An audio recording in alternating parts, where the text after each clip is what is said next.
أعوذ بالله من الشيطان الرجيم بسم الله الرحمن الرحيم رب اشرح لي صدري ويسر لي أمري واحلل عقدة من لساني يفقهوا قولي. Inshallah, we will continue from the second phrase. Last week we studied the second phrase from the first station of 20th letter. So 20th letter has two stations, first and second. Last week up until last week, including last week, we studied first phrase and the second phrase from the first station.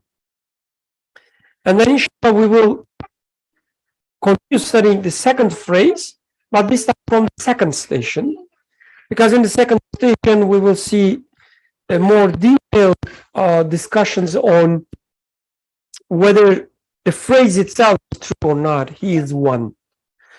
And just to remind, we've been studying dua, which is written at the very beginning of the first 20th letter, which is Bismillahir Rahmanir Rahim. La ilaha illallahu wahdahu la sharika lah. Lahul mulku wa lahul hamdu yuhdi wa yumitu wa huwa hayyun la yamutu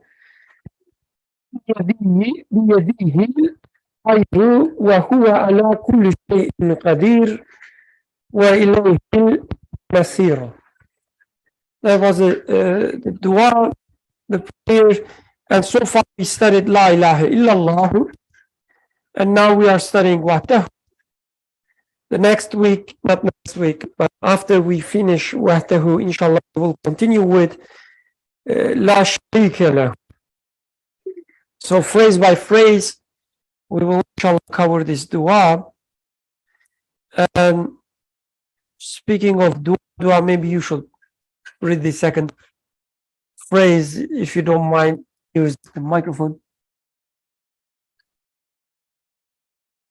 The second phrase. The second phrase, he is one. This demonstrates an explicit degree of the affirmation of divine unity, a convincing and comprehensive argument proving it as follows. When we open our eyes and the universe fastens our gaze on its face, the first thing to attract our attention is the universal and perfect order. We see that there is a comprehensive, sensitive equilibrium. Everything exists in a precise order and delicate balance and measure. When we look a little more carefully, a continual ordering and balancing strike our eye. That is to say, something is changing the order with regularity and renewing the balance with measuredness. Everything is a model and is clothed in a great many orderly, balanced forms. When we study it even more closely, a wisdom and justice appear behind the ordering and balancing. A purpose and benefit are considered. Truth, a usefulness are followed in the motion of everything, even the minutest particles. When we study it with even greater attention, what strikes the gaze of our consciousness is the demonstration of a power within an extremely wise activity, the manifestation of a comprehensive knowledge that encompasses all things together with all their attributes. That is to say, the order and balance in all beings show us plainly a universal ordering and balancing, and the ordering and balancing show us a universal wisdom and justice, and the wisdom and justice in turn show us a power and knowledge. That is, it is apparent that behind these veils is one powerful over all things who has knowledge of all things. Furthermore, we look to the beginning and end of everything, and we see, particularly in animate creatures, that their beginnings, origins, and roots are such that it is as if their seeds contain all the systems and members of those creatures, each in the form of an instruction sheet and timetable. Then their fruits and results are such that the meanings of those animate creatures are filtered and concentrated in them, bequeath their life histories to them.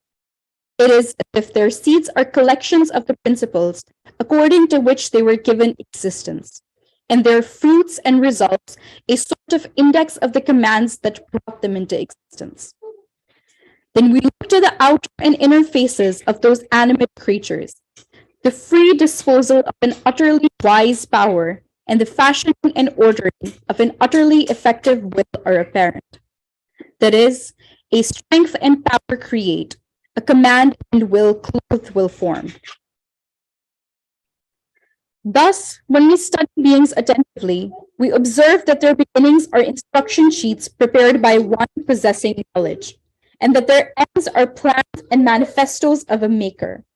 That their outer faces are beautifully proportioned dresses of artistry devised by one who chooses and wills, and their inner faces, well-designed machines of an all-powerful one. This situation, therefore, necessarily and self-evidently proclaims that no time and no place, absolutely nothing, can be outside the grip of power of one single glorious maker. Each thing and all things together, with all of their attributes, are planned and directed within the grip of power and of an all-powerful possessor of will. They are made beautiful through the ordering and graciousness of a merciful and compassionate one, and they are embellished with the adorning of a loving benefactor. Indeed, for anyone who is intelligent and has eyes in his head, the order and equilibrium in ordering and adorning in the universe and in the beings within it demonstrate, at the degree of unity, one who is single, sole, solitary, unique, all-powerful, possessing of will, all-knowing, and all-wise. Assuredly, there is a unity in everything, and as for unity, it points to one. For example, the whole world is illuminated by one lamp, the sun, in which case the world's owner is one and the same.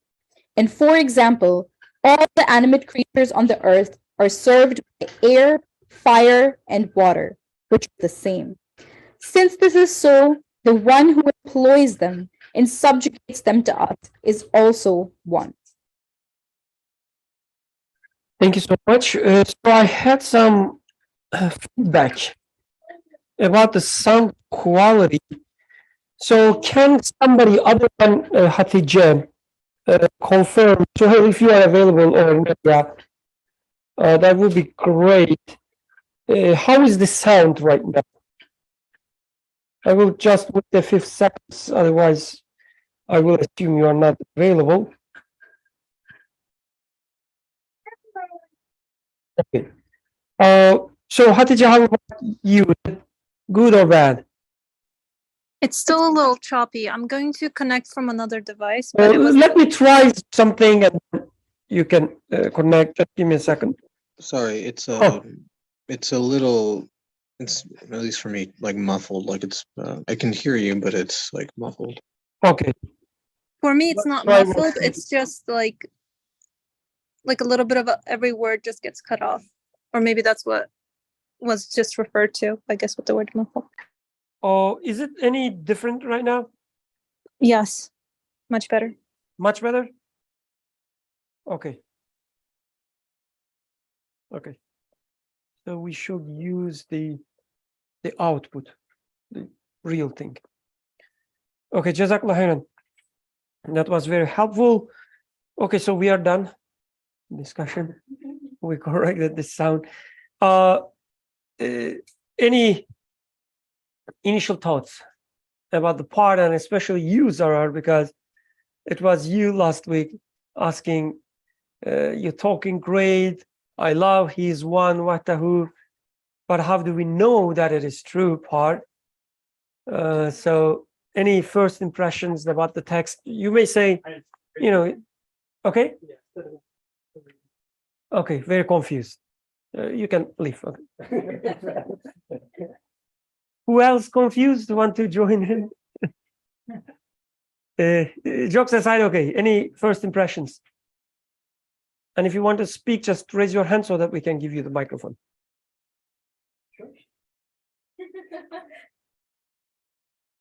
Any first impressions about the text?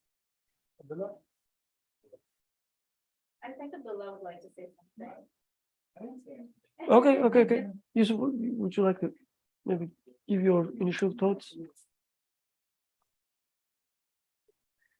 Oh, I think, yeah. So, maybe, I guess we will probably reread, but so I guess Zarar is one end of the spectrum. Apparently he is puzzled and saying that how can we prove he is one wahdahu. I guess the other end of the spectrum is, of course, Allah is one. What are you talking about? Like, it's self-evident. So what is Muslims? I mean, what's the point of even discussing it? It's so clear. Would be, I guess, the other end of the spectrum. So, and since everybody in this room is already Muslim, and since we have, I mean, we heard one end of the spectrum, and probably there might be other end, and saying that, well, I mean, what is it that you're going to make us talk for 1.5 hours for this clear thing? So I was just going to say, maybe, what is it that makes us say he is not one? And this might be a recap of maybe last week's discussion. So if I see that in my practical life, when I am sick, I go and take medicine. When I am thirsty, I go and take water. And when I am hungry, I go to the restaurant and take food. So it looks like my needs are being provided by different sources. So this is where the, I'm going to use a word, multiplicity occurs. Because wahdahu in here is oneness is going to be the opposite of that. But I do receive from different sources. So how is it? How can I mean, then I guess this is going to be Zarar's question. How can I be convinced that all these separate things are coming from the same source? And as we have been mentioning this in the past weeks, this should be based on a conviction. It shouldn't be like, I mean, we have been born into an environment in which they said God creates everything, so God creates everything. But in my practical life, if I have a tendency to say that, well, but of course, if you are sick, you have to take medicine, come on. If you have this sort of a, at least idea creeping in, then that means there is something going iffy with wahdahu in your understanding, which would make this discussion, I guess, relevant and necessary. Because, but, I mean, starting a sentence with a but is a question mark in this case. Like, of course, Allah creates everything, but you need to take medicine, but you need to take food. So that but is indicative of a problem. And inshallah, today's discussion would be identifying where is the issue with this but, what is the proper issue or proper way of really formulating or understanding the problem. Jazakallah khairan. So since you touched upon this relevance thing, I think we should discuss this almost every time. So the question is, why do we even study such things? Like, as you said, we already identify ourselves as Muslims, and we could just recite Quran. And I'm not listing these as jokes, or I'm not trying to belittle anything. This is something we should do anyway. We could just recite Quran, try to make sense of it just a little bit, as most the tafsir would do, just read some historical background and so on. I mean, how does it matter? You really convinced that he is one or not, or even la ilaha illallah part. How does it matter whether you convince with that or not? When we look at the people outside, it seems people who are studying such stuff, people who knows about such stuff, versus people who don't know about such stuff, or they don't even care about them. They live their life, we live their life, our lives. So what is the point? Like, we go through the same struggles, it seems.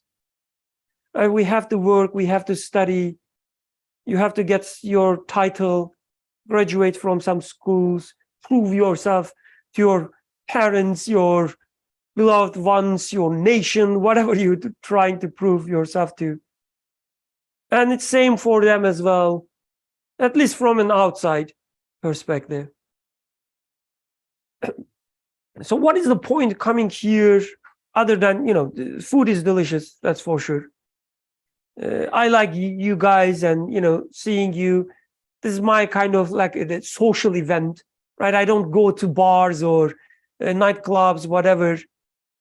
So this is kind of my social event. So is that it? Like why we need to come together or read such text, or even go a little bit, maybe one step back. Why this author even bother writing about these? Wouldn't anyone who, identified themselves as Muslim know that wahdahu, he is one? So why, spanning all these pages? What happens when we study these? What happens when we read these? It's been a while, I haven't read much books. Then I started reading again a couple of days ago, and I felt really good, right? Reading is good, but it's good in the sense that, you gain some information, you feel good intellectually, and so on and so forth. Is it the same thing here when we study wahdahu? Is it yet another book that we are reading and intellectually feel good? Any comments, questions? Why bother studying wahdahu?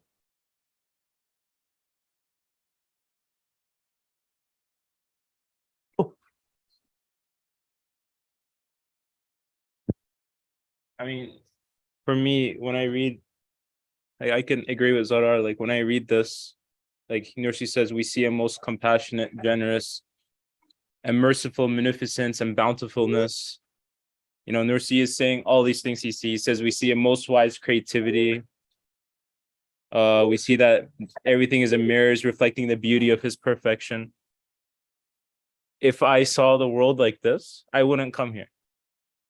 Or if I could always see it like this, I wouldn't come here because I wouldn't have a need for this place. Maybe I'd come just to eat food or something, of course. But when I read this, and why I feel the need to understand what Nursi is saying is like, what are you writing? What puzzles are you speaking of? It's because I want to see these conclusions he's making. He's saying there's a merciful, compassionate, beauteous creator. I'm like, I want to live in that world too. I want to be able to make sense of the things around me.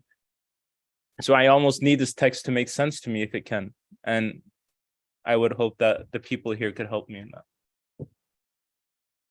that. Any other?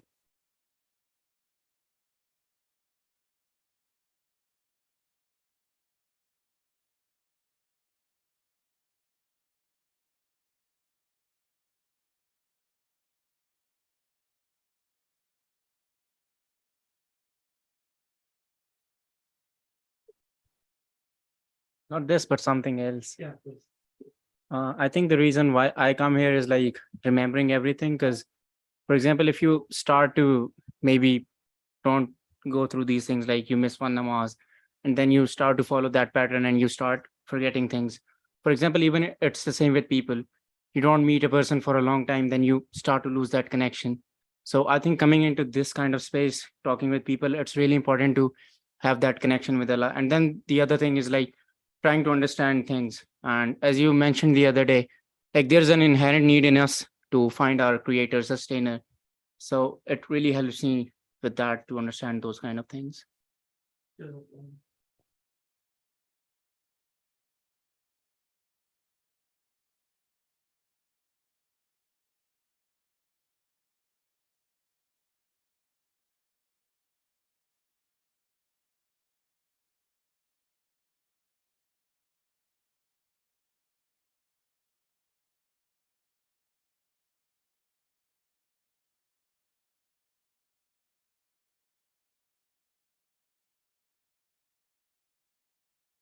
Mic was off. Okay, thank you. So I was saying that let's also consider what is the opposite what would happen if you are not convinced, if you don't think that he is one, or it's not something in your mind, like you don't care about it. What happens in such situation? Well, as like just quoting from last week, as Nusi said, then it is a very like miserable sort of existence because we're trying to please almost everyone, my boss, my parents, my friends. Like there's a lot of, so it's either I end up worshiping one entity or I end up worshiping everyone. So like if you're not actually convinced that he is one and like he is the source of all your needs, it's just sort of like it's like a slavery in many forms. Then you have a slave with too many masters, and then your life is just a miserable existence. And there's a sense of inherent security and peace, and all the problems that Nusi describes are solved once you realize that he is the one, and you turn all your attention, all your focus, all your needs just towards one creator. Okay, Jazakallah khairan. And I think one maybe addition to that, beyond just his being one, Nursi also mentions what type of like a one he is as well, all wise, all knowing. So it's not like you can also assume that, oh, do you know what? Everything in reality is just these natural laws. Once you understand natural laws, the rest is based on these natural laws, and you don't need anything else. But when you say natural laws, even let's assume there is only one unifying law, okay? Yeah, exactly.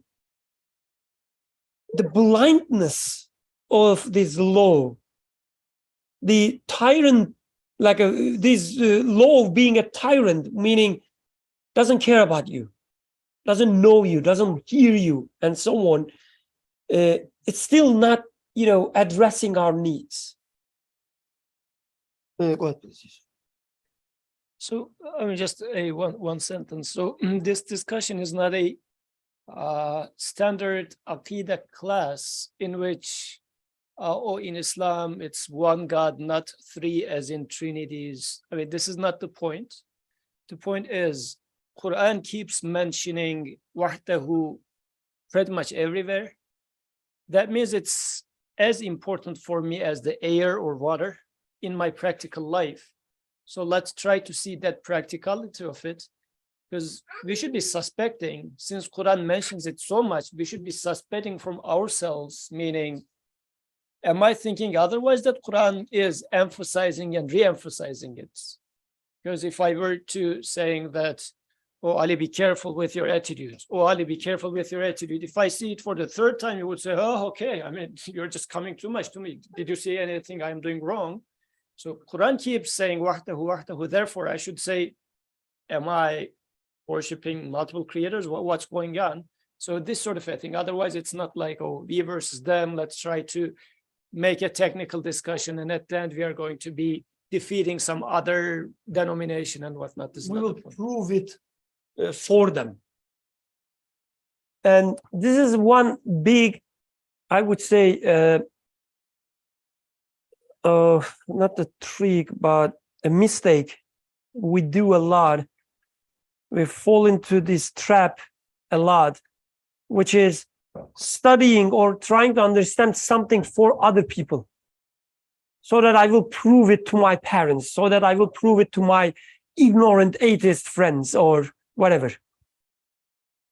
I mean, it may help you, gain your pride and so on. But at the end, you probably cannot take this pride with you to your grave.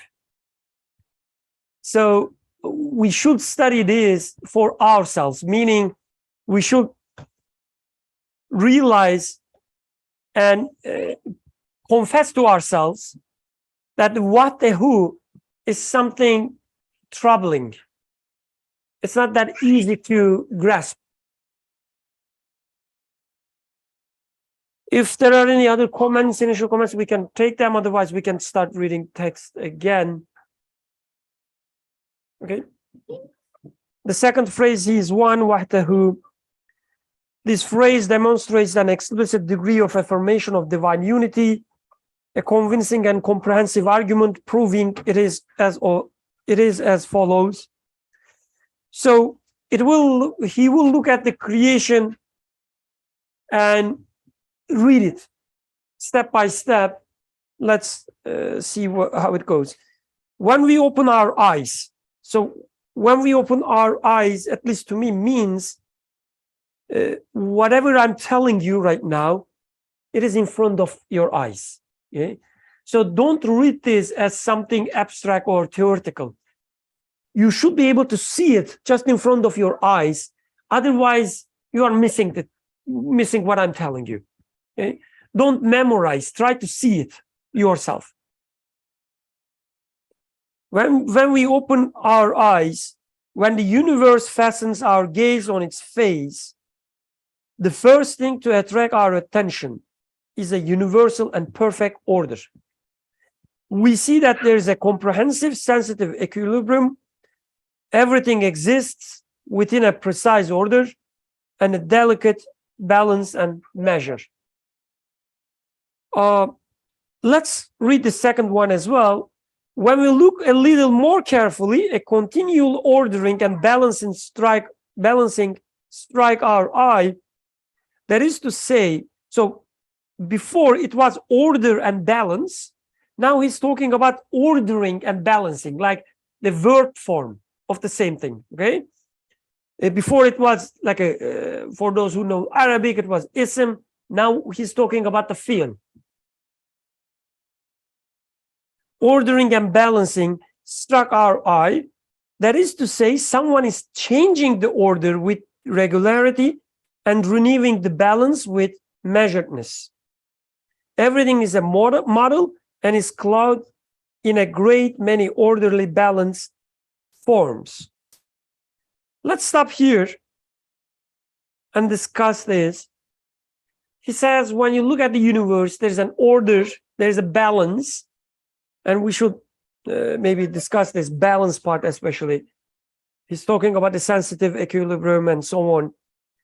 And then he says it doesn't stop there, but the order changes constantly. So the order is given and then given again.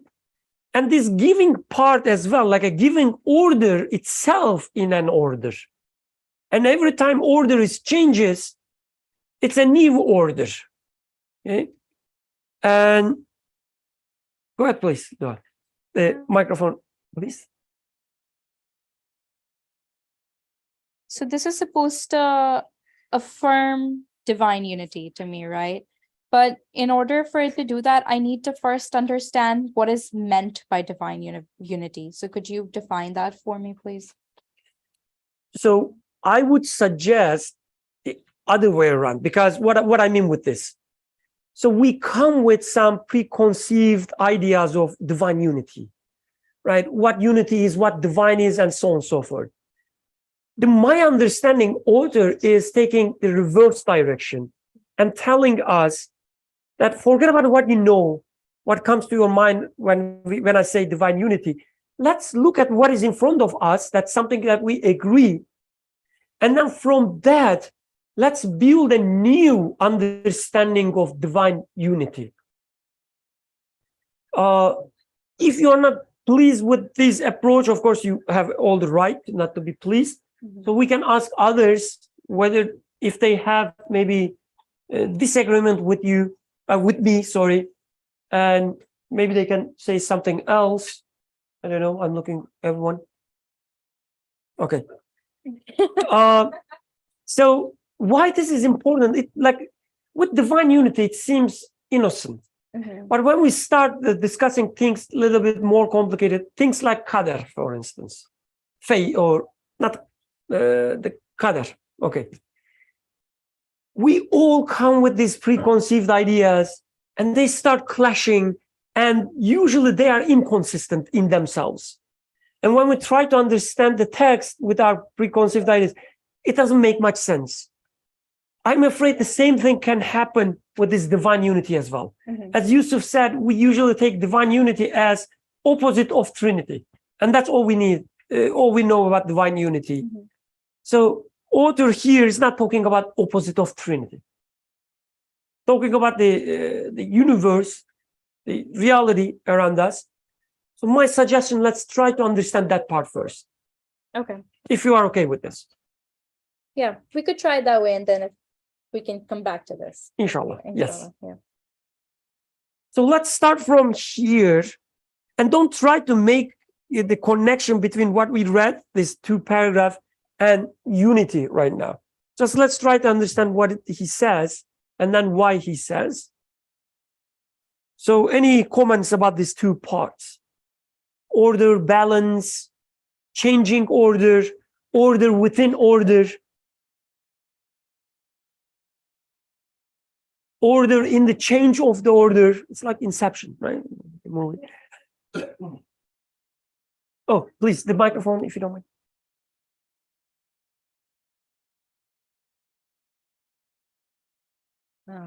So when you mentioned the qadar, I think the order in qadar is always like when Allah is getting you out of something to get you into something else, and it is always in an order that He sees is the best for you. And that helps with difficulties of life to accept it, so that when you understand that this is according to His plan, and when you trust His plan, you just realize that better. So like with Sayyidina Musa story, for example, like he was, or Sayyidina Yusuf, he was pushed out of his family, out of his zone, and then there was a bigger plan for him, you know what I mean? So I just gave the qadar as an example. Of course, our purpose here, not to study qadar. But yes, the order is the big part in qadar as well. Alhamdulillah. Any comments, questions, disagreements with it? Yeah, please go. I mean, this is sort of what we were talking about with the natural laws, right? Like, and yeah, we said that natural laws don't dictate something happening or not happening. It is Allah who does it. But the truth is that things do indeed follow those laws. And yeah, I mean, the way I think of it is that we do see a perfect harmony between things, and unfortunately, I did connect it to unity already.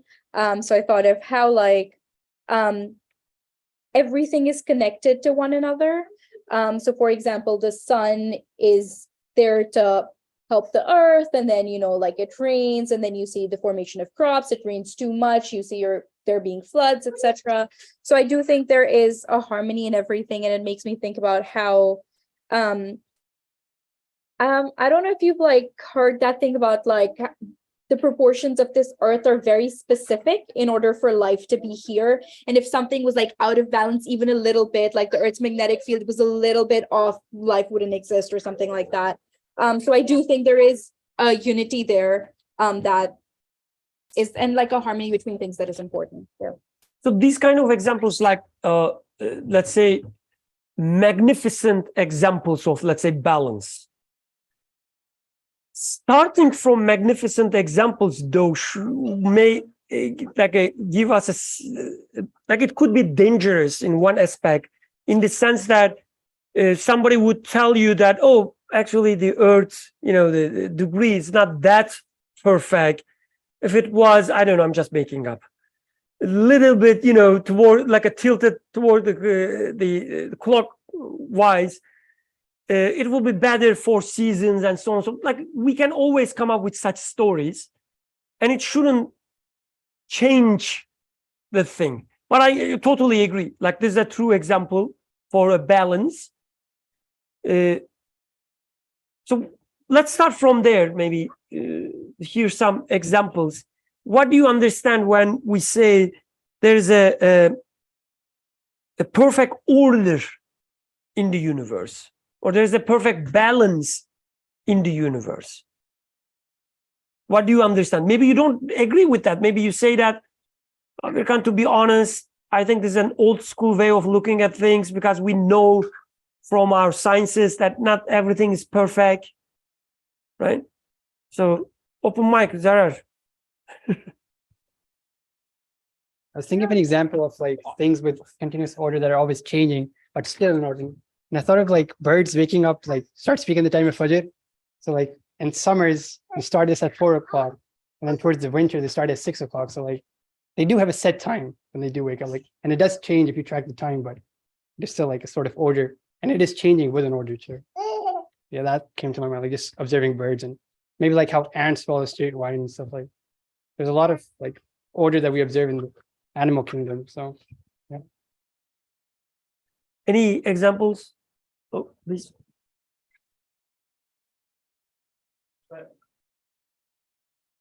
No, I have a question because you're saying that, you know, if we say the earth tilts this way, we can come up with a different story where actually no, the order, the balance isn't as perfect as you think, or as someone could say, the human is actually very chaotic. It's not too balanced. You know, you have mutations, you have cancer, these kinds of things. So I'm thinking, how can I look at the world as I am and then call anything, oh, it has order, it has balance, and not fall into the same thing? Because I'll also look at the world, I'll think it has order and balance if it gives me comfort or luxury, or you know, that's how I'll approach it. And a lot of times I don't see that order and balance because I do approach it from maybe that sense, or maybe I could look at a documentary like, oh, that seems very amazing. But I'm saying, how can I ever see order and balance if I don't have this ruler to use? Like, what is actually order and balance? Like, it seems like you put me into this thought process which I can't like solve anything. So let's say Zara gave an example with the birds.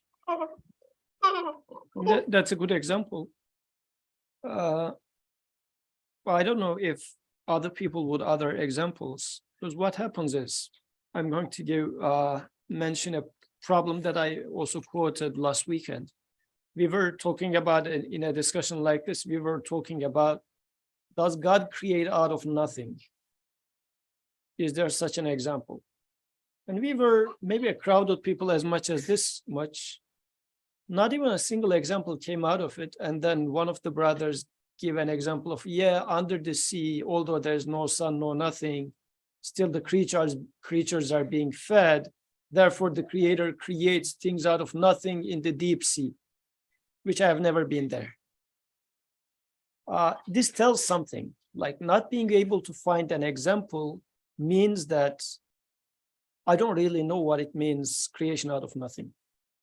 But if somebody pulls up an example of this to me and shows it in front of my eyes with this little Ali, for example, then I would, oh, yes, you're right. I will be able to appreciate. Why am I saying that? I might get lost in a world in which I do not observe order, let's say, or I don't see it properly and whatnot because I'm too busy with something else. But if somebody speaks to your conscience and shows you some order, you would say, yeah, that makes sense. To give an example, Zahar was, for example, giving the example of a bird which is singing at 4 a.m. nowadays, and in the winter time at 6 a.m. And maybe you wake up at that time of the day, maybe you don't, and you don't hear it. Maybe it's not an example for you in your life because you haven't seen it. But let me give you another example. The example is running to you. Yes, Ali is the example, okay? So look at this baby now. As a baby, he is functioning properly. But almost every day nowadays, an update comes to this baby. In the morning, he wakes up and he starts something new. He starts pointing to things. He starts saying open, like it's an update. And pretty much like my phone, like update comes to your phone, right? So your phone was already functioning properly right now within an order, but the next day an update comes. In the background, it installs the update. And then the next moment it starts functioning with a new order. So the order is changed within an order. So the change of order was orderly. Like this baby, he will grow up, day by day he's growing up, updates are coming. Eventually adolescence, middle age, old age, it's all changing. The order that your body is functioning, your personality is functioning, is changing, but this change is also within an order. That's right in front of your eyes, actually right inside you. That's something that you can observe as close as that. Or 4 seasons, you go through them. Spring is within an order in and of itself. Summer is within an order, but the 2 orders are different. fall is order, winter is order, and that order is changing within the order. So when somebody shows me that and says that, look, this is order. Why? How do you know? Well, this is how we go to university. Why? Because we are able to generalize it. If it was a chaos, we wouldn't be able to come up with a generalization so much so that we would call it a science. This is, I mean, just the presence of the degrees that you all guys have is a it testifies that there is order. Otherwise, you wouldn't be like mechanical engineer. There is an order that you learn and follow that you get the title. In machines, and when you learn about this order, you become mechanical engineer. Like imagine if everybody's eyes were just totally random, would there be, is it ophthalmologist, the eyes? Would there be an ophthalmologist? Like, I mean, you go to doctor says, well, I mean, this is the first time I am seeing it. Let me see what it is. But this is not the case. So there is an order within eyes. There's an order within everything. This is how we can generalize. So it is already there. So then just the point is, I think the important part here is something that attracts my attention, or that's different than what we get used to. Author is talking about first the interconnectedness of the universe. This says where the order shows, right? When we do science, what do? We isolate the thing from its environment and investigated it in isolation. It is the exact opposite that the author is doing here. Does this make sense? Because if you isolate everything, let's say you are trying to isolate everything and just get a DNA, not even DNA, just get one strand, a gene, a portion of it, and say that, oh, this can synthesize protein. So you are just isolating everything from it and trying to attribute creation of something such as protein to this tiny bit of like gene sequence, right? The author in here is saying that, look, the whole system is working super interconnectedly within an order. Because this is where we are, like the unbelief is creeping in, isolated, trying to minimize it so much so that just one tiny job is left, and you say, oh, this one can do that one. This is not the life that you live in. Everything is working in harmony at the same time. And it's not static. Even the order is being updated continuously. This is the reality you live in. So he's taking us from the lab environment in which we isolate the existence and try to explain a protein by a gene sequence. He's saying that everything is interacting with each other the whole time. It's not like one thing interacts with 20 different things. Everything is interacting with everything, yet you can still generalize so much so that you do the sciences. This is a definite, clear evidence that order is everywhere. And it's not a static order. The order is getting updated. So this is, to me, very stark difference to what we get used to.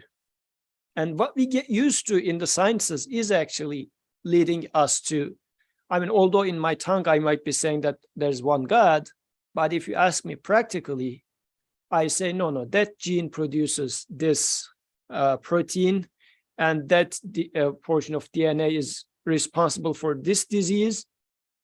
Everything is God. Not one God, everything is God in my understanding. And how does this creep in? Because I get used to looking at the world in isolation and trying to explain, oh, this does that. So no, look at the world as you live in it, see the interconnectedness. This is how order is going to start showing.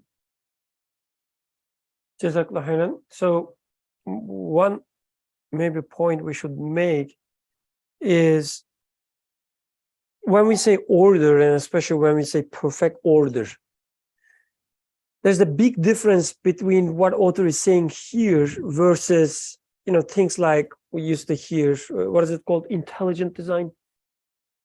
Intelligent design. So the difference here is that So, with the intelligent design, you always show these magnificent examples. Oh, look at the people, they have 2 arms, which is perfect for these and that, and so on. But it only works up until you realize that, oh, there are some people with 1 arm. So it doesn't seem much intelligent for this person. But when author here says there's a perfect order, and sometimes this order is changing, but still there's an order there. Now he's talking about, for instance, there's one, like a man with 1 arm. Even when order is changed, when you see a person with a single arm, you will still see an order there, he says. When order changes, there's still an order. So the way he uses his 1 arm, for instance, would be in a perfect order with respect to the rest of the body, let's say, or with respect to his emotions. The 1-armed man emotions will be suitable for these men and not for somebody else with 2 arms, for instance, right? Or maybe an easier example would be going with Ali. When he was in his mother's belly, he had a completely different order.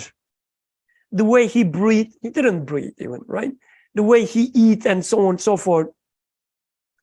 It was a different order, but it was within an order. And just in a moment, when he was born, the order is changed.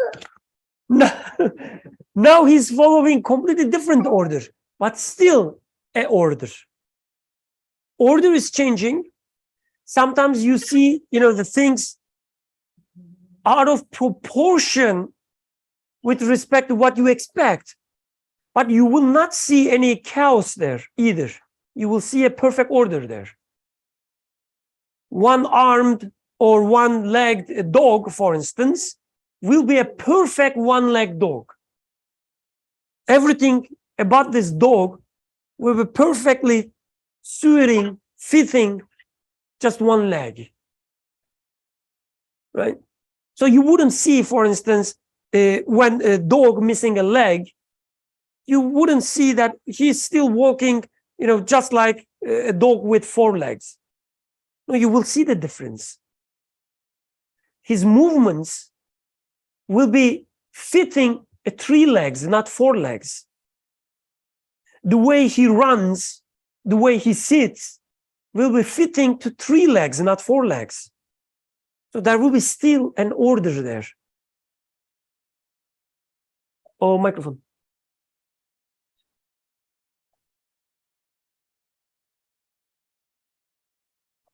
But my problem with that is, doesn't that sort of feel like after the fact reasoning? Because first we define as in perfect walking motion for a dog.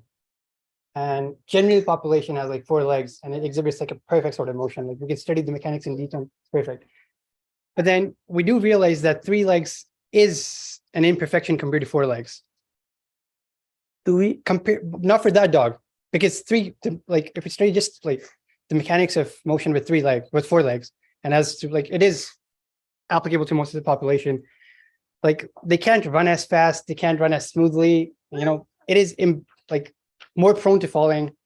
So yes, for that specific dog, it does adapt eventually. I'm using a lot of dangerous words, I realize, but no, please keep using them.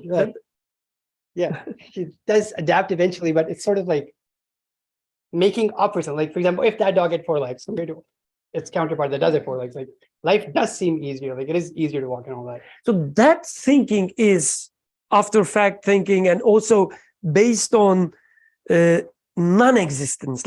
You're taking something that doesn't exist and you just hypothetically imagining it, how it would be.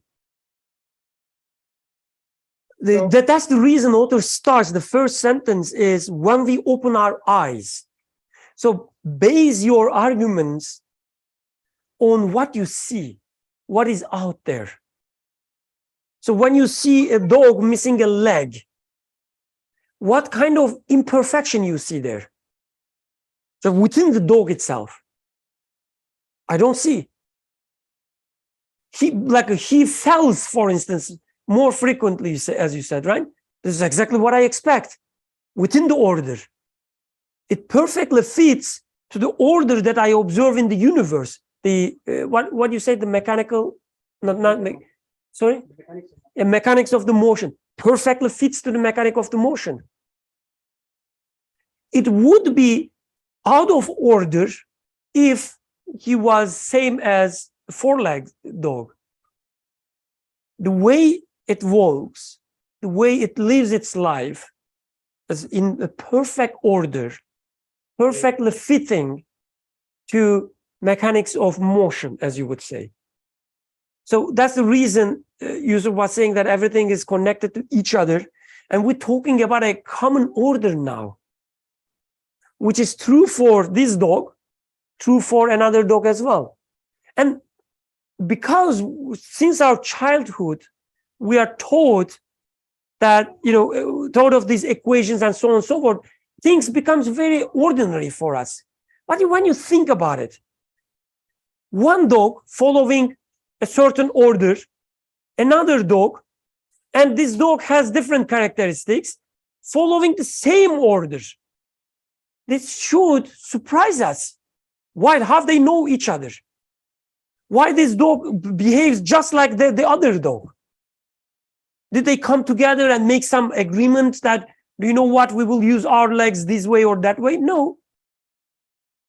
There's a common order spanning all dogs, whether it is 2 legs or 3 legs or 4 legs.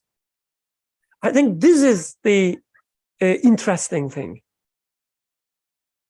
This is the perfect order. So I guess then the fallacy here was I am defining what it means to walk perfectly based on the number of people doing it. Exactly. So if I observe like 99% of the population has 2 legs, my definition of perfect walking comes from people with 2 legs.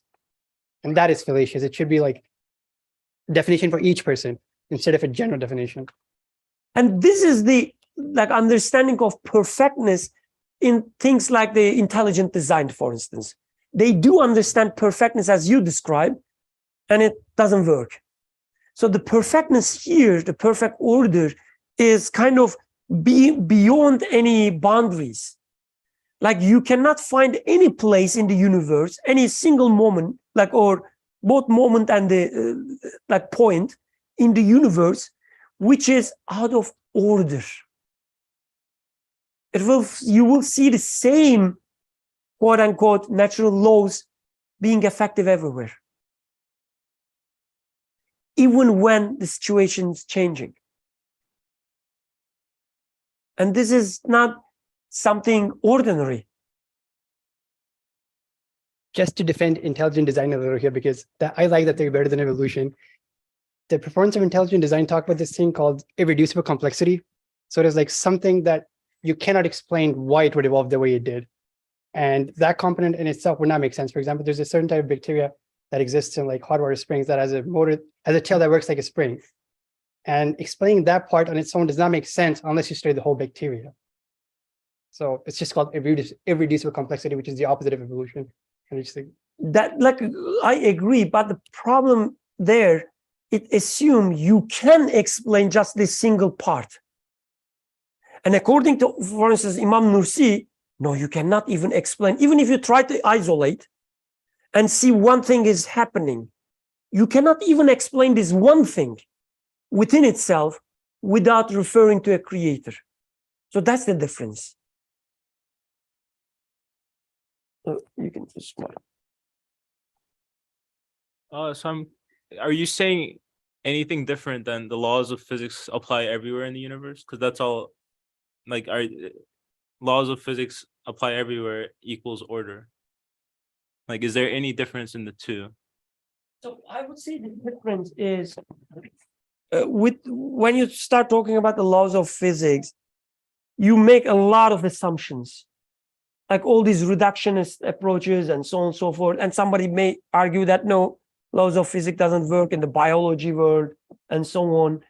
And this is not our point anyway. So it is whatever you look, whether a child or a dog or a flower, you will see an order. And even if you see a different type of the same thing, like an infant versus an adolescent, a human being, for instance, you will see, different type of order, but at the same time still having the order.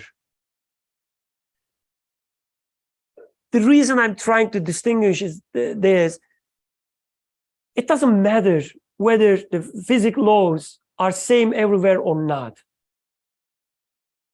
Even if we one day decide that they don't, it doesn't change the fact that wherever you look, you will see an order. It won't be out of order. It's like, to me, the two different things.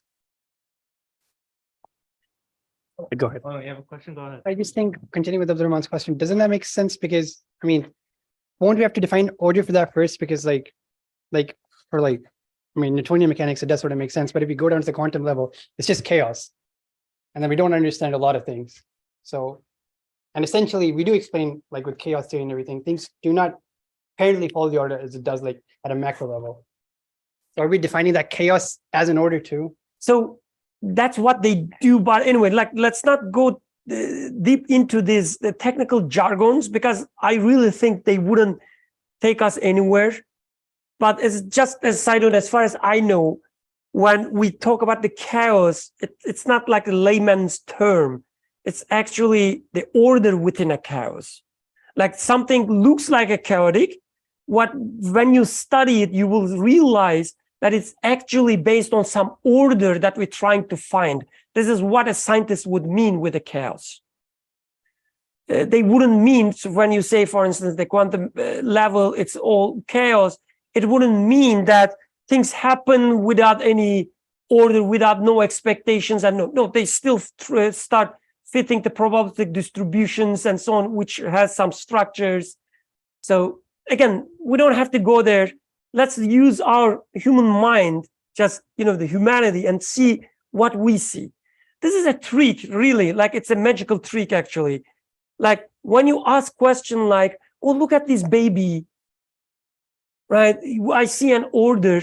They will say, oh yeah, you see this baby, but you're not talking about the cells. Or this is a trick. Like, just because I don't study cells, it doesn't mean that you can, sell me everything when you put a few cell words in it. So don't fall in such traps. Just try to concentrate on what you see. If you have a perfect understanding there, I guarantee you can apply the same thing with their, let's say, technical expertise as well. At least personally, my personal experience was that way. Every time, somebody starts talking about the technical jargons, when I see it and try to understand with them, or with book, for instance, you realize that they're not saying anything different.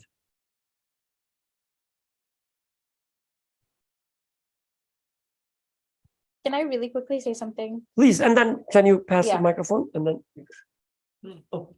I was thinking of like entropy and how like That's a new jargon. it's okay, just this small thing. How the entropy of the universe is increasing, and eventually like there's just gonna be disorder, and that's how the world is gonna end, etc., etc. And I also think that is still an example of order within an order, because entropy is constantly increasing, or like it has been increasing since the start of time. So that is also an order. So it is like, yes, there is going to be chaos, but then it's like the universe is accelerating. So that is an order, and that chaos exists within that order. So that's just what I wanted to say. And when you say it's something is increasing, like what is implied there is not when the entropy is so big that from an orange tree comes an apple. It doesn't mean that, right? So there won't be, let's say, an orange tree, everything will be dissolved, let's say, but this dissolution itself will follow the order, another order. So again, that's the reason we should be very careful with this, the terms, and you will realize the entropy itself can be computed. So Yeah.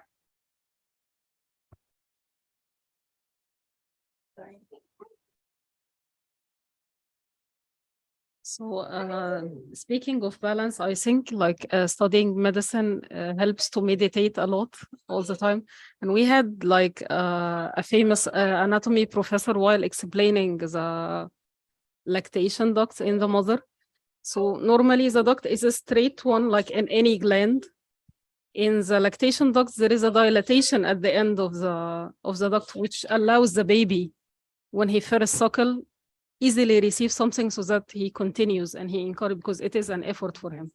So I remember him while explaining that, saying like, subhanallah, this cannot happen by chance. Like everything in our body is created in a way that if it was just a duct, it would have gone straight till the end, you know what I mean? But every little thing is balanced, and the same duct, the same cell can make something different, can function in a different way when it should do so. Right. Yeah, like my approach is usually like if you are studying something, like if you are a mechanical engineer, see the order there. If you study medicine, see the order there. If you don't see the order there, just come and tell us that, oh, I don't see order there. But don't be fooled by other people's expertises, let's say. Right? So if you're a farmer, your job is to seeing the order in farming, or maybe not seeing it.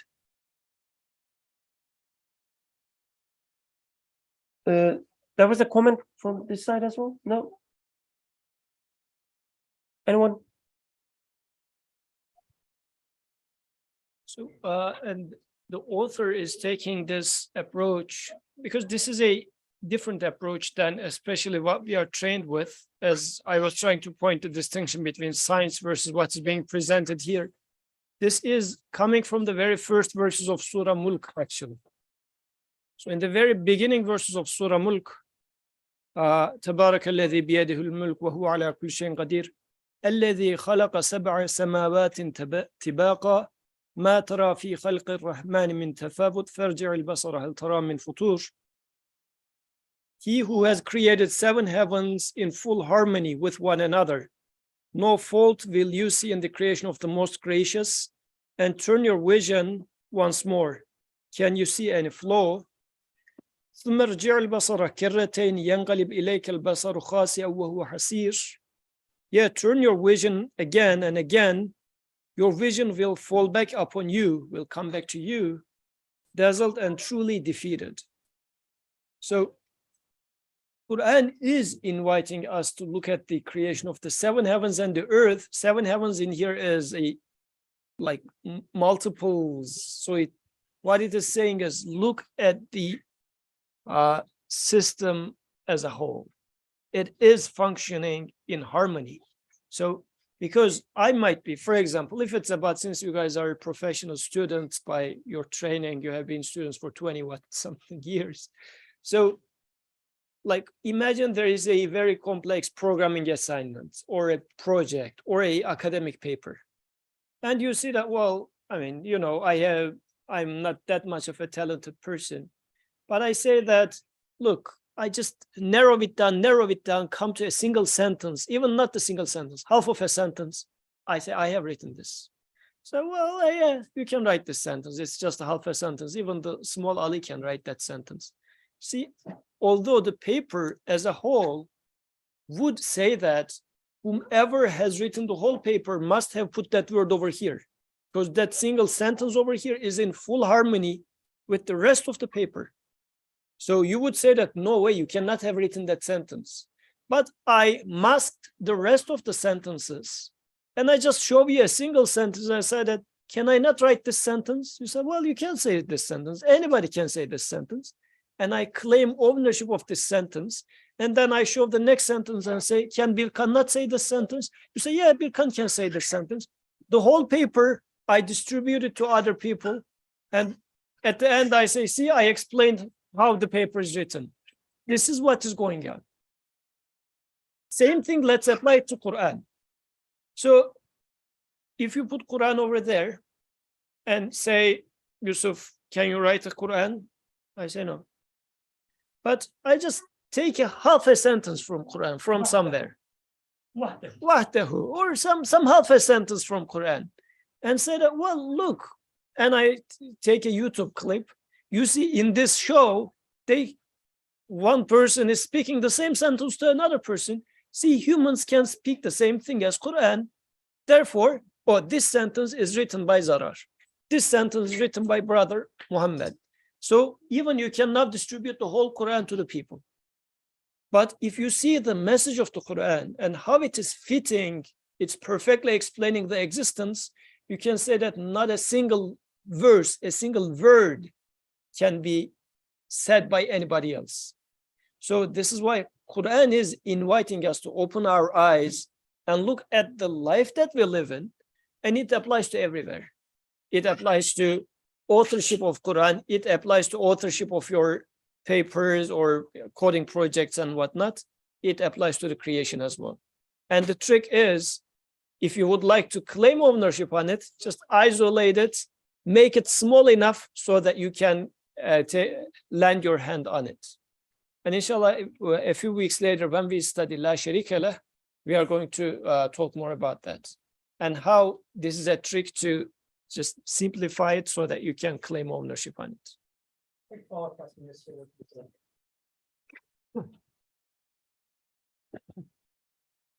So with that, how do I understand the challenge in the Quran that if you are truthful, bring one ayah of this sort? Because I was watching a video on YouTube the other day, there's this famous atheist, and he put this thing on ChatGPT, and he was like, give me something with the stylistic impression of the Quran. And like, I don't understand Arabic, but I do understand like the translation. And it was very similar to like the stylistic expression of Quranic translations. And I was like, and he was like, here you go, ChatGPT's done it now. Now what's the challenge? So how do I understand the challenge if you are truthful, bring even one verse of this sort?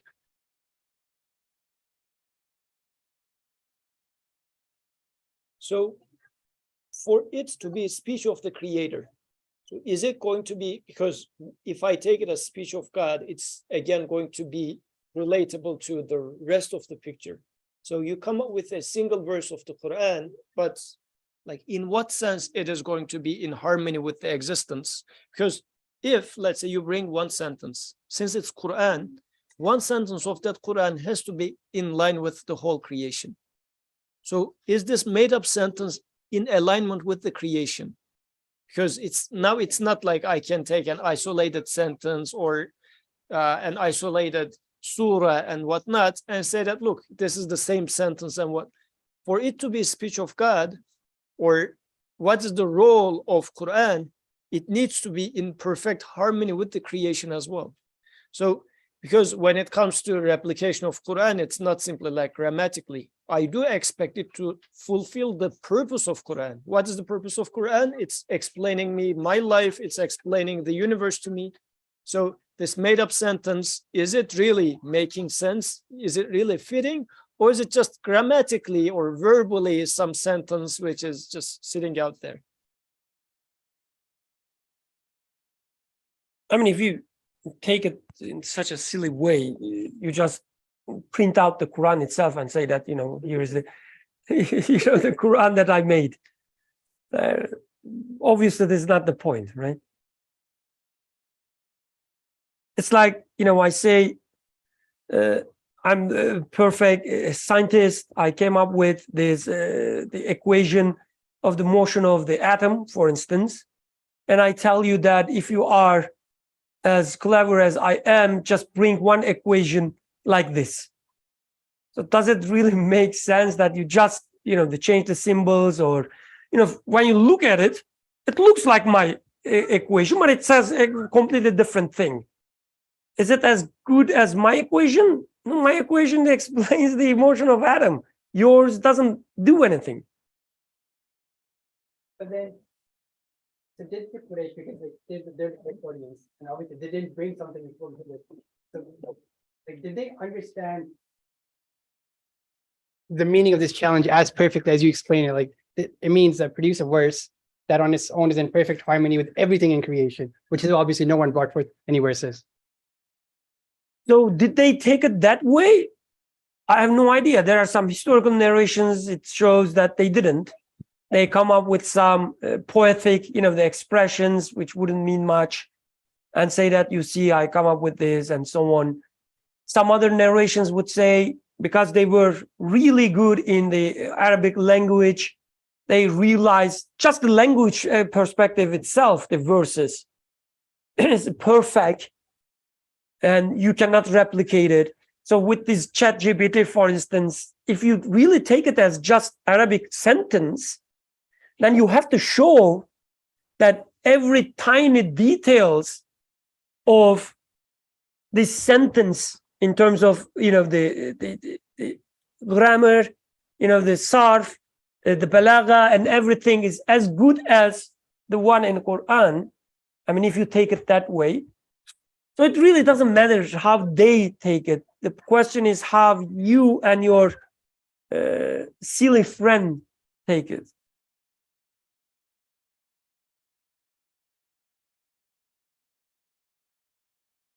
Oh, you want to say something? What is it?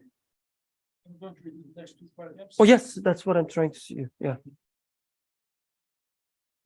Okay, let's read the other paragraphs. When we study it even more closely. So, okay, you remember the ayahs Yusuf referred to, Surah Mulk? If you look at again, and then look at again. So here, let's see how these sentences start, the paragraphs. When we open our eyes, when we look at the universe, when we look a little more carefully, when we look again, when we study it even more closely, when we look again. This is actually the tafsir of Surah Mulk. This is the text we are reading. So you should also start reading this text that we are studying as, don't forget, these are tafsir of Quran. It's not the usual traditional tafsir that we used to read, but they are tafsir.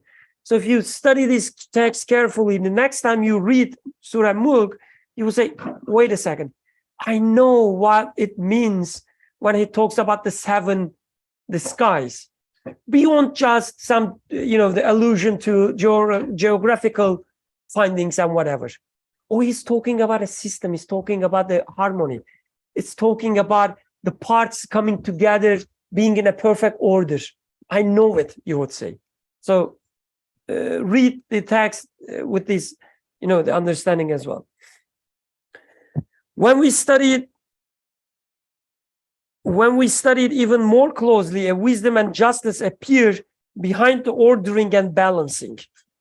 So we see that everything is order, and order itself is given, it's changing.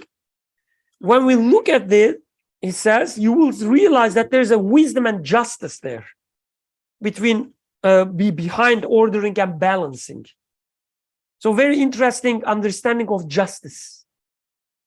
Things are in balance, and when something new is given, it's given in balance. This is justice, he says. A purpose and benefit are considered. Purpose and benefit are considered. Wisdom. A truth, a usefulness are followed in the motion of everything, even the minutest particles. When we study it with even greater attention, what strikes the gaze of our consciousness is the demonstration of a power within an extremely wise activity and manifestation of comprehensive knowledge that encompasses all things together with all their attributes. So you look at the order and balance, he says, ordering and balancing, you will realize there is wisdom and what? Justice. Okay. There is a wisdom and justice. And when you study this, that there is wisdom and justice, you will realize that there's also power and encompassing knowledge. Let's study this, why he's talking about the knowledge, why he's talking about the power. But the way I understand, in a very short, let's say in summary form, if there's a balance, if there's justice, things are given with a measure, let's say, it means it is known. Otherwise, you cannot talk about a balance. Like, imagine in these terrible movies, not terrible in the making, but the content-wise, making you sad, these slave merchants. They fill all the people in a ship, and then they feed them. How? By pouring, a huge, the container over them, and they get whatever they can get. When you look at such a thing, for instance, it's just out of order. It's out of balance. There's no justice. And when I say justice, it's not only slavery part, but the food versus the need, how it reaches, and so on. You don't see a balance there because they don't know anything. They don't even care about it. So similar thing we see with rain, for instance. It's as if it's poured. But when you look at it, you see that the amount of, the water goes wherever it goes. There's always a harmony there. There's always a justice there. So let's, keep this example in mind, and maybe we have some objections to that. I think it's a good example, as if rain is poured without any measure. Sometimes it's too much, right? There's a flood.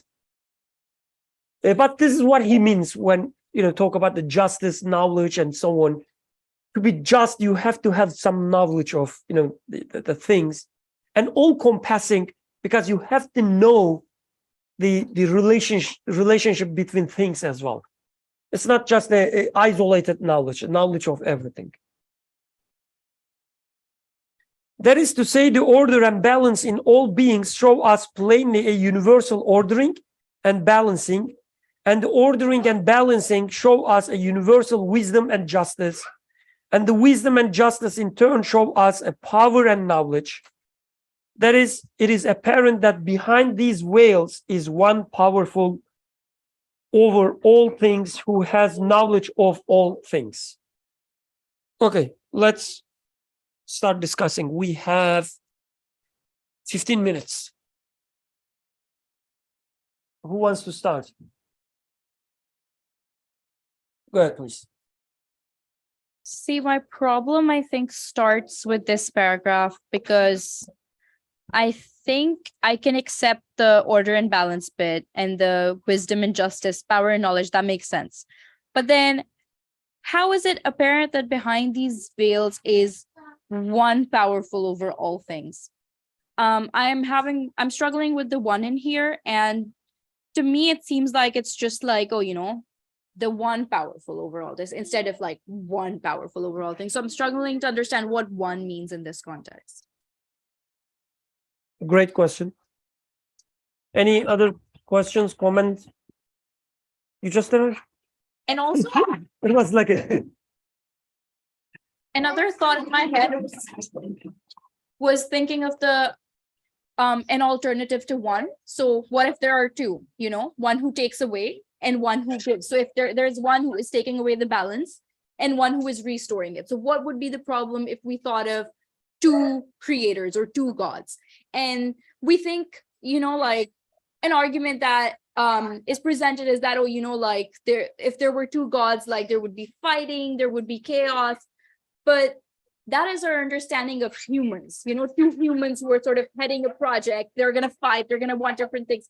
But we're talking about God here.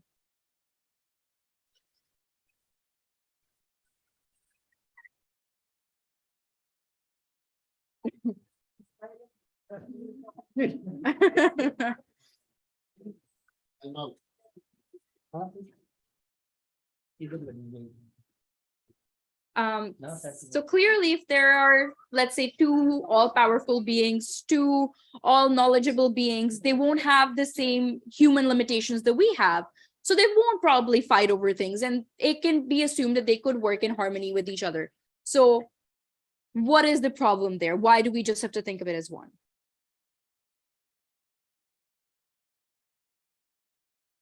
the same. So let's start with what is the problem with the question, if you don't mind. Yes. So what do you mean with God? Where did you come up with this idea of God? We're talking about, the plans. We're talking about plans. You are muted, by the way. We're talking about the plans, the order, balance. Where did you come up with this God thing? 2 gods, 3 gods. What do you mean with God?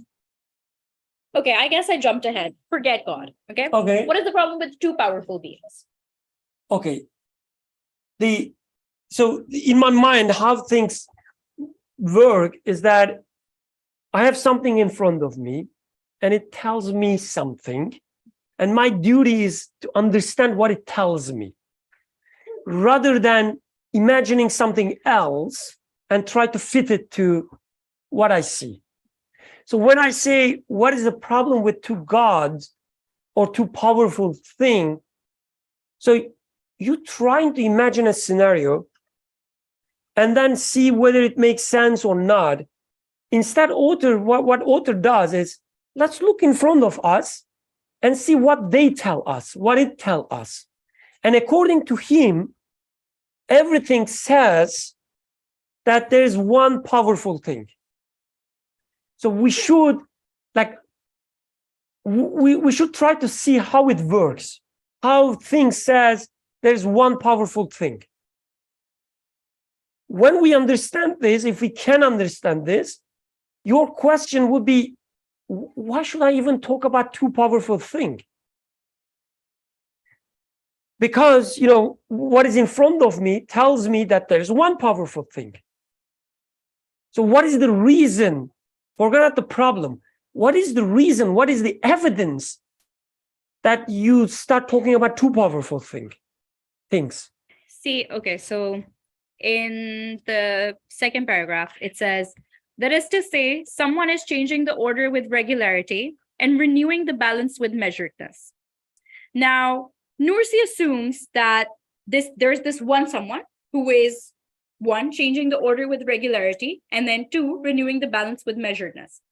I think, okay, there are these 2 separate things being performed, 2 separate actions being taken.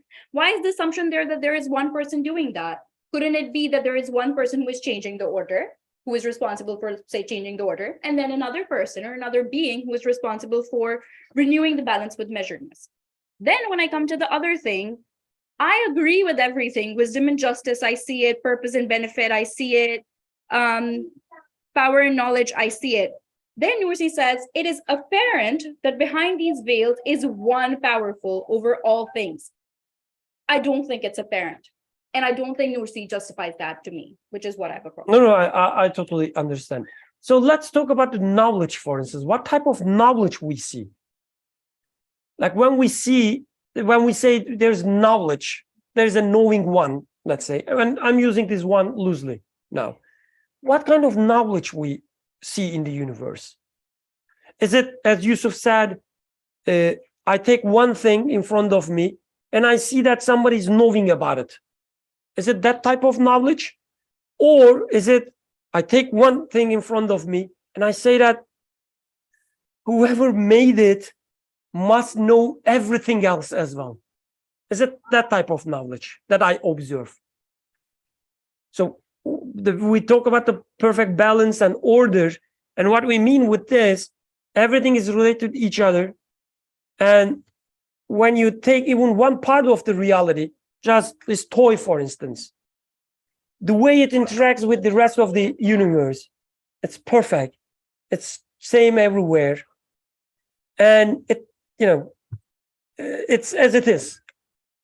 And I see that whoever made this onion must know everything about the universe as well.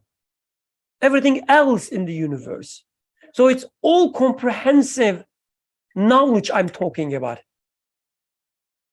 When I talk about power, it moves.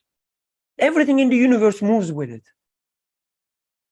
It's such a power that controls, like act on everything in the universe. كل شيء. So when I talk about the power, I talk about all encompassing power. When I talk about, for instance, the wisdom It goes to knowledge, but anyway, you see what I mean? When we talk about knowledge, it's not, one isolated the type of knowledge, like one instance of knowledge. It's like a type of knowledge. To me, it seems like all encompassing. But the more I think, I just say that this is absolute knowledge. This is like nothing like I know. This absoluteness or this all-compassingness, it says, it's just one thing, one knowledge. It's not instances of different knowledges. I mean, I'm just, committing crime in English, but you get it. That's at least what I understand. So then one means absolute here. So we will come to that, maybe step by step, but go ahead, please. So, for the point of, if you can observe, let's say, the order, and observing the order, you say that, yes, whomever put this word over here is the one who has concluded the paragraph with that sentence, so on and so forth. So if you like, this is in a single page what you're observing, to give a metaphor, to give an example.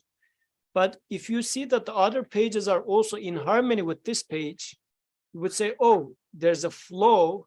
Like if it was a novel, you see that in a single scene, it's perfect harmony. And you say that this page is written by one author.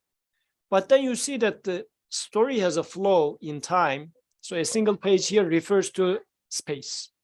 But then you see that the story flows, and within this flow of the story, there is still an order.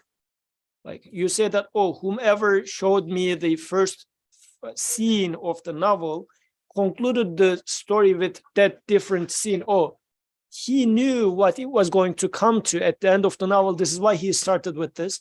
So throughout the novel, there was a change from scene to scene to scene. So order was changing page to page, but still you say that, oh, it is the same author, because from the first page to the last page, you see the connections and order. So when we talk about first here, he said that let's look at the universe, we would observe order. And then he said, we will observe in the next stage, the order is changing within an order. So just to simplify it, we can take it as space-wise, you do observe order. Like if you take a snapshot of the universe right now, the black hole somewhere versus a subatomic particle here is within harmony. But also, if you now also take the space as a time aspect of it, the whole universe is changing moment by moment. You say that whomever is capturing that frame is the one who captures the previous frame and the next frame. So if you can arrive to the oneness within one order, I guess going to the same conclusion with the next is not that hard, because it is the same pattern. Still, within an order, you do observe, and the order in here is saying that whomever put this dot over here is the one who started the sentence with this word, Right. because of the harmony. So it's, again, if we follow the flow, forget about the conclusion now. All author is saying that when you look at the universe, you will see knowledge, but it's just one knowledge.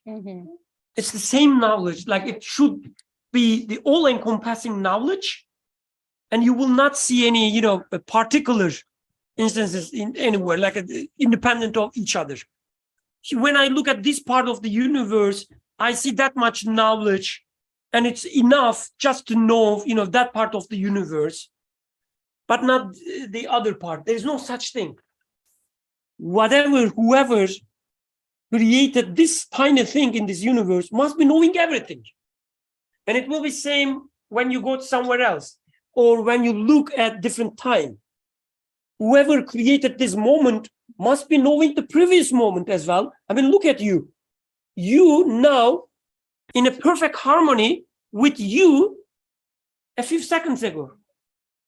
Whoever created you now must be knowing the previous moments as well. So it's all-encompassing knowledge, one knowledge in that sense. That makes sense. And so in this regard, if we are going to take back to what Zarar was asking about coming up with a single verse of Quran.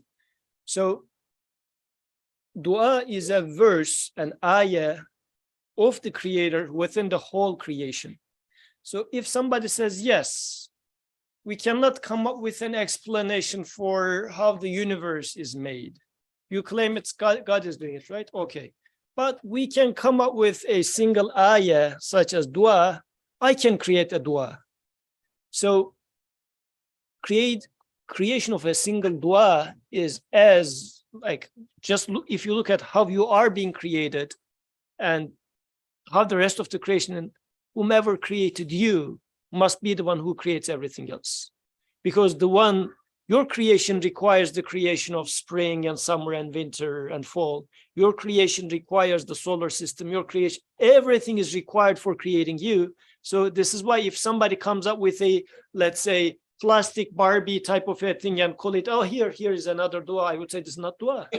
Like dua is a creation which is perfectly interacting with the whole existence, but your doll that you made who like physically looks like dua is not dua, nothing close to dua, I would say. This is why if somebody comes up with a single sentence and says, look, this is the same or very similar to how Quran is speaking, does it really speak the same thing? I mean, physically representing, letter-wise being similar doesn't mean that it is a verse of Quran. So this is why making a similitude of Quran, you can take the same challenge for make a similitude of, this is also an ayah, right? You are an ayah. I am an ayah of creation. You cannot do this because this creation is in harmony with the rest of the creation. Thank you. Okay, we are out of time. We will stop here, but just recap with what we said. So far, we studied the oneness of, the qualities that we see. One knowing, one powerful. Okay?